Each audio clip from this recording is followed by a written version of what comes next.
तो hello everyone, कैसे हो आप सभी। मैं हूं आपकी दोस्त, आपकी मेंटोर और आपकी एजुकेटर सीएस मेहंदी तोशनवाल। एंड आज मैं आपको बताने वाली हूँ जो इतने सारे सेक्शंस है कंपनी लॉ में, वो किस तरीके से याद करा जाए और केस लॉ का क्या करना है, कैसे आपको केस लॉ याद करना है। तो आज आपकी उस प्रॉब्लम का मैं सोल्यूशन लेकर आई हूँ।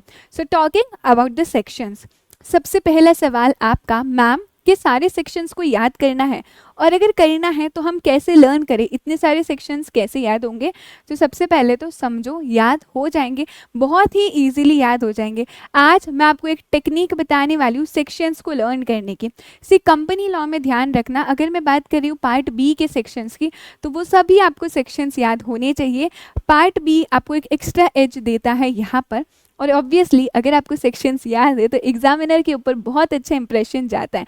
लेकिन सेक्शंस कैसे लर्न करेंगे, जब भी आप लेक्चर्स देखते हो, जब भी आप पढ़ते हो या सेल्फ स्टडी करते हो, आपको एक सेक्शंस की लिस्ट बनानी है। लेकिन आखिरकार बनानी कैसे, तो मैंने आपको एक एग्जाम्पल बताया है।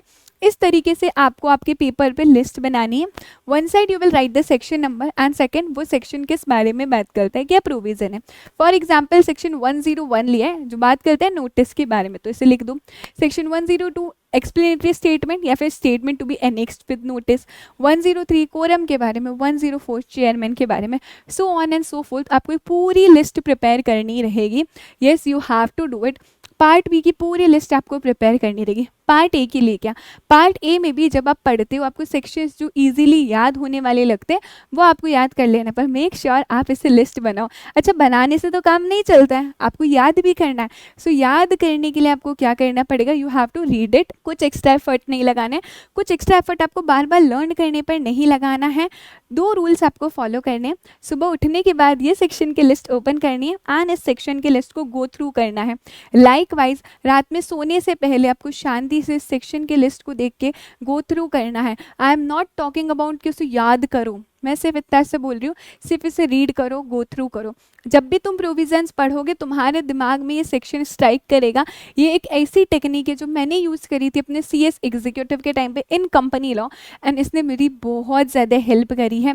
I have done it in the last 3 months of my exams, but वो लास्ट के 3 महीने भी जब मैंने किया ये बहुत ज़्यादा बेनिफिशियल रहा। एंड दैट इज़ वाई मैं इतने कॉन्फिडेंस से आप लोगों को कह सकती हूँ, अगर आपने इस तरीके से सेक्शंस को याद किया, सेक्शंस को पढ़ा है, you will never ever forget the sections. और हमें लगता है ना वो इम्पॉसिबल है, एक बार ये कर कर देखो यार, आप खुद कहोगे कि मैम पॉसिबल है। और कुछ बच्चे जिन्होंने सेक्शंस की लिस्ट बना दी है या फिर आप अभी तक आपको सेक्शंस याद हो चुके, please let me no in the comment section, ताकि ये बाकी व्यूअर्स को भी पता चले कि ऐसे हमें सेक्शंस याद हो जाते हैं। तो बाकी बच्चों की हेल्प करके आप बता सकते हो कि आपने लिस्ट प्रिपेयर करी और उससे आपको कितनी हेल्प मिल रही है।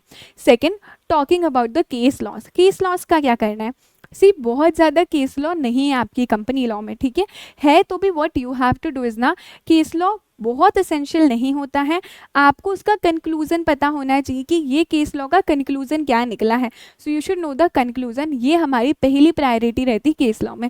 फिर भी कुछ ऐसे केस लॉज है जिसका रिपीटेडली क्वेश्चंस आता है, जैसे कि अगर मैं बात करूँ मेमोरेंडम ऑफ एसोसिएशन में डॉक्ट्रिन ऑफ अल्ट्रा वायरस की, राइट, उसका केस लॉ आपको पता होना चाहिए। Ashbury Railway Carriage and Iron Company Limited versus Riche. अभी इतना बड़ा नाम है, कैसे याद करोगे, तो उसके लिए शॉर्ट फॉर्म्स बनाओ, ठीक है। ये शॉर्ट फॉर्म्स बनानी पड़ेगी, जैसे कि उसको हम याद करते एआरसी के नाम से, ठीक है। एआरसी कैसे, एशबरी रेलवे कैरेज, तो हम लोगों ने याद किया था उसे एआरसी वर्सेस रिची। रिची कैसे है, रिची रिच है ना, तो एआरसी वर्सेस रिची के नाम से। ये तरीका है कि किस तरीके से आप याद करते हो। फिर डॉक्ट्रिन ऑफ इंडोर मैनेजमेंट का केस था तुर्कांड वाला, royal British bank versus Turkan. अगर उसमें आप सिर्फ द तुर्कान रूल लिखते हो तो भी वो सफिशिएंट रहेगा। ये ज़रूरी नहीं कि आपको दोनों पार्टीज़ के नाम पता होने चाहिए केस लॉज में, बहुत से बच्चों को ये बात पता नहीं होती, वो समझते कि पूरी पार्टीज़ के नाम याद होना चाहिए। इट इज़ टोटली ओके अगर आपको दो में से किसी एक पार्टी का नाम भी पता है, ठीक है।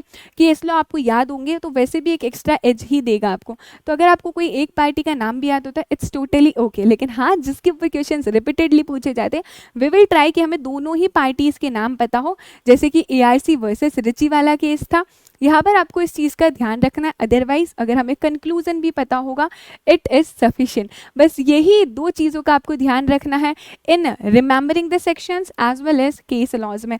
आई होप ये चीज़ आपको हेल्प करी होगी एंड बिलीव मी गाइज, आज से ही, अभी से ही, इसी पल से जब आप ये वीडियो देख रहे हो, आप सेक्शन की लिस्ट बनाना स्टार्ट कर दो। आप मुझे खुद कमेंट बॉक्स में बोलोगे कि दीदी बहुत ज़्यादा हेल्प हुई है सेक्शन की लिस्ट से। मैं इतने कॉन्फिडेंस से बोल रही हूँ, ये चीज़ मुझे हेल्प करी और बहुत सारे स्टूडेंट्स को इस सेक्शन की लिस्ट ने हेल्प किया है। और जब वो सेक्शन आप आपकी कॉपी में लिखते हो, जब आप आपके एग्जाम में लिखते हो, तो एग्जामिनर के ऊपर बहुत ही अच्छा इंप्रेशन जाता है। कुछ बच्चे सेक्शंस लिखते ही नहीं, लेकिन अगर आपने लिखा है तो एक बहुत ही फेवरेबल इंप्रेशन जाता है। तो आई विल इंसिस्ट यू कि follow these techniques and let me know, इससे आपकी आधी से ज़्यादा प्रॉब्लम सॉल्व हो जाएगी। So that is it from my side. Thank you, bye bye.